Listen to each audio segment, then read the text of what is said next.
जग में सबसे ऊंचा माँ तेरा दरबार है। भक्तों की लंबी लगी जहाँ कतार है, करती सबकी पूरी तू मुराद, पूरी करती सबकी तू मुराद। जग में सबसे ऊंचा माँ तेरा दरबार है।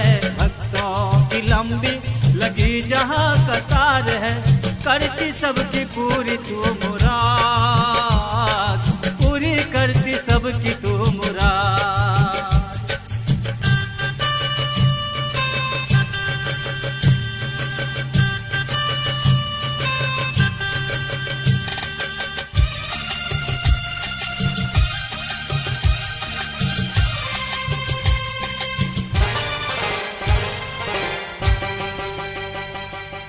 पूजा की कोई थाल लाया, कोई चुनरी लाल लाया। पूजा की कोई थाल लाया, कोई चुनरी लाल लाया, कोई उरहुल उरहुल फूल है लाया। करती तू भेंट कब किसका स्वीकार है। भक्तों की लंबी लगी जहाँ कतार है, करती सबकी पूरी तू मुराद, पूरी करती सबकी तू मुराद।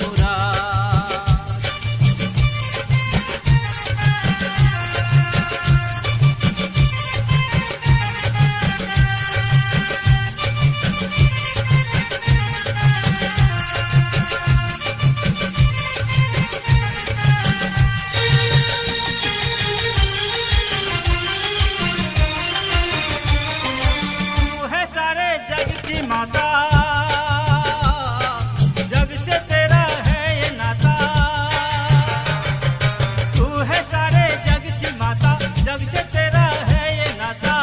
तुम्हारे तेरे हाँ तेरे जो भी है आता, पाना वरदान माँ उसका अधिकार है।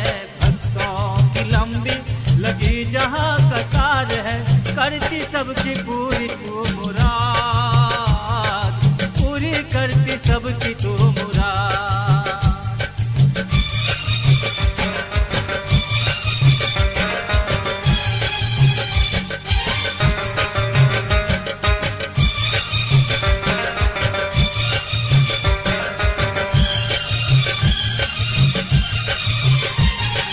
हारा जो दुनिया से हारा, उसका माँ तू ही सहारा। हारा जो दुनिया से हारा, उसका माँ तू ही सहारा। तू बुलाए तो ही आए, किस्मत का मारा।